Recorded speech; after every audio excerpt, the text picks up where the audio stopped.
So you wanna save money while doing van life, yeah. I hate spending money, but I love seeing the world. Alright, showtime's over. Today I'm gonna share with you how I was able to travel while not breaking my bank every single month. Now I wanna make a disclaimer, I am not a financial person.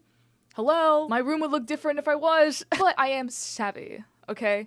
And these are just honest to God ways that have helped me out. So with that disclaimer out of the way, let me give you the deets. Number one, where are you gonna store your money? What bank are you gonna choose? I highly suggest to use a high yield savings account. Now, there are many different types of high yield savings account. I personally have been using Ally Bank, the purple one, and I have been able to get free money, like $30 to $40 extra a month for just having my money sit there.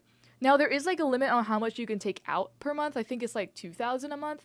But as someone who doesn't spend a lot of money, that's not a problem for me. And every bank is different on their asterisk. And there's also a lot of financial people that will help you out with like which high yield savings account is right for you. I use Ally, and also all the things that I use will be links down below just to make it easier. And I'm not going to link anything below that I don't use because I don't roll like that. Let's get into cards, okay? So in van life, you should always be prepared. And I didn't have a debit card for the longest time until, I went out west. And what was that one store? Wegmans? I think it was Wegmans. I'm gonna say Wegmans, and if I'm wrong, I'll just put it right here, whatever. That store had the cheapest prices I've ever seen on my whole life in the US. Cheaper than Aldi, okay? And I couldn't buy anything because it was debit only. There was no credit card usage allowed.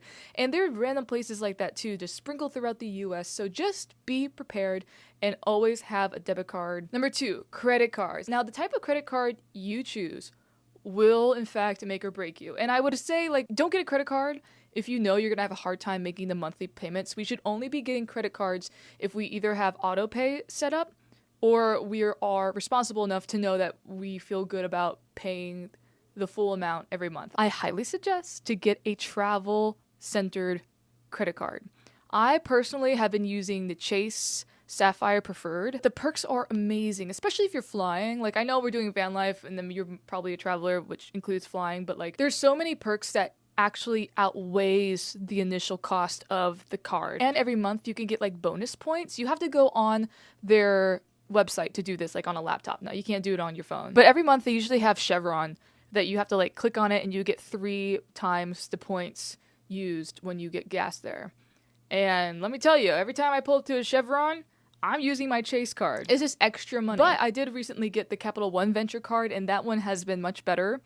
And when you first apply to the card, you get like a crazy amount of miles. I highly suggest you get whatever travel credit card works for you, but find one that's like gas centric because hello, what are we buying most of when we're doing van life?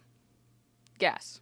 And food, but mostly gas. Speaking of gas, we're going to talk about apps now. Yes, there are apps that will help you save money, believe it or not. Your iPhone has benefits far beyond your wildest comprehension or far beyond just doom scrolling. My number one used app in van life is Gas Buddy. Now, you probably heard this from other van life content creators, but Gas Buddy is that girl. She is so worth it. And also, I never really done their like rewards programs, like where if you report the price, they give you points and that can go towards your money or whatever they have. So I can't really speak to that aspect of the app, but knowing where to find cheap gas without having to spend gas in order to look at all the options, life-changing, highly suggested. I used it all the do long day. And free campsites because, listen, I never paid once for a campsite. And neither should you. Now, maybe that's not how you roll. Maybe you like the privacy and the access to the amenities. Me, I'm spending enough on car insurance and gas and everything else. I'm not going to pay for a place to park when I can, like, get away with it for free. Hello? So, I use an app called iOverlander. There was another one a while ago that was, like, my gold mine. This one is good. Like, it's not bad. I can't say anything bad about it. But this iOverlander saved my life. Here's the thing. People can leave reviews of places that they stayed at. It just saves you so much time, energy, and peace of mind, knowing that, hey, this Walmart doesn't allow you to stay overnight. They will knock on your window, but this Cracker Barrel, 5 minutes away from there, will leave you alone. Game changer. Now, let's get into one of my favorite things, food, and just like what to buy and where to buy stuff. Now, if I'm buying groceries, your girl's going to Aldi. I do not have a Costco membership card, which if I had a bigger van with a bigger storage capacity for food and refrigerated items, I would, because you save a lot more money doing that. She is the moment, and whatever you can't find at Aldi, just go to Walmart. Walmart is like a tad more expensive, and it is on the low end, and there's a lot more to buy from in Walmart, but Aldi beats Walmart like 9 times out of 10. So just go there. But then what about your things? When you need like a new shirt, electronics, kitchenware? No, it's not what you want to do, but you need to stop at the thrift store first. You will save so much money per se getting a gas cooker or stovetop from Goodwill than buying it new at Walmart. And the thing that really sucks about this is that you're taking a gamble whenever you go to a thrift store. But if you have the time and there are a lot of options, like different thrift stores to go to, just do that. I would start there first. So for food, Aldi first. For things, Goodwill first. And then for both of those things, if they don't have what you need, Walmart. Now we're going to talk about hacks. These are little things I did to really stretch my dollar and to not spend a cent. Number 1, the birthday glitch. You might have heard this, and you need to look up which places actually check your ID, because Starbucks does that. You can't use your multiple emails for multiple Starbucks days for your multiple birthdays, right? But if there's a place that's on the road or like some chain, restaurant, cafe, whatever, what have you, sign up for the birthday perks. Also, sign up for the rewards program. I've gotten so many free coffees from Dutch Bros because I would go there like every single day. Like, you need to sign up because you will save so much in the long run. And also for free water, if you have a Planet Fitness membership, which I hope that you do, because that is the smartest thing to do with your money, with like when it comes to showers and whatnot. But if you need water, guess what? Gas stations will give you free water. Unless you get like some prick of an employee who's like, no, you have to pay for that. You can go up to the soda fountain, get the biggest cup available, American-sized gallon cup, fill it up with water, and just go to the cash register and be like, this is water. Do I have to pay for that? And 9 times out of 10, or like 10 times out of 10, they will say no, and you can have free water. So don't pay for the bottle. Just get the free tap water. Also, I say this for laughs because this is such, like, it's just not a necessity. I feel like we should still talk about it because it is a form of financial literacy. But if you have some extra money sitting aside, maybe you have your emergency fund. That's another thing. We need emergency fund 3 to 6 months. That will make you feel good before heading out.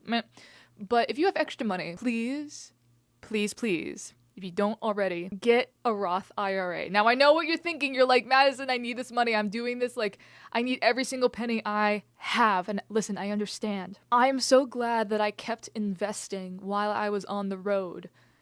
Even though it was not a lot of money, I was still putting a little acorns away here and there, just in like simple low-risk ETFs. Which I'm not going to tell you what to invest in. That is people who do finance. That's their realm. I'm going to let them talk to it, okay? Keep your mind open to investing while you're on the road. I know this is like kind of out there advice, but your future self, which if you're like me, you're planning on living long, hopefully, as much as I can control. And if you're living long, you would absolutely be so grateful that you put aside just a little bit right now, instead of waiting when it's already too late. Okay, take it or leave it, but I'm glad that I did that even when I was on the road, even when I was traveling, seeing the world, just being like, this is for my future self. I'm doing this for me now.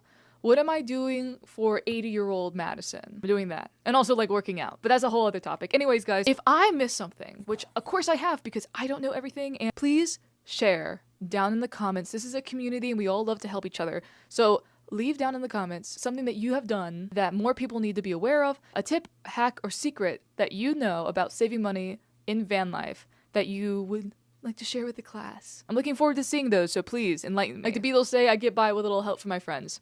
Anyways, I'm gonna go and check my investments. No, I'm gonna go and make another cup of coffee. Everything I talked about today is linked down below if you're curious. It's okay if not. Please do your own research. See what works for you. This is just what has worked for me. All right? Okay, see you in the next one. Bye!